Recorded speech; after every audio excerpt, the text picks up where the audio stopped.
situation est désespérée. Les gibis vont tomber dans la maladie. Les Shadocks, pour y échapper, se déguisent en passoire ou en ressort de lit.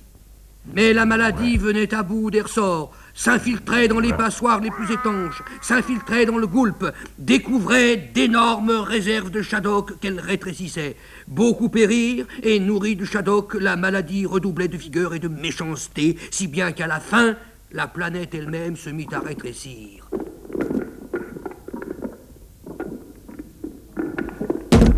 D'autres périrent. Mais voyez comme les choses sont drôlement faites. Le gibi fou dans la fusée, voyant que la planète rapetissait, criait « Mais je recule !»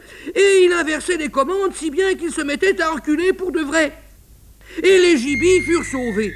Mais pour les Shadocks, c'était autre chose. Les pauvres bêtes, paniquées, sautaient dans la fusée sans même prendre le temps de se changer. Les Shadocks d'en bas sautaient dans la leur. Or, la fusée d'en haut qui était à l'endroit ne marchait pas à l'endroit, tandis que la fusée d'en bas qui était à l'envers ne marchait pas à l'envers. C'est-à-dire que dans une certaine mesure, elle marchait à l'endroit et...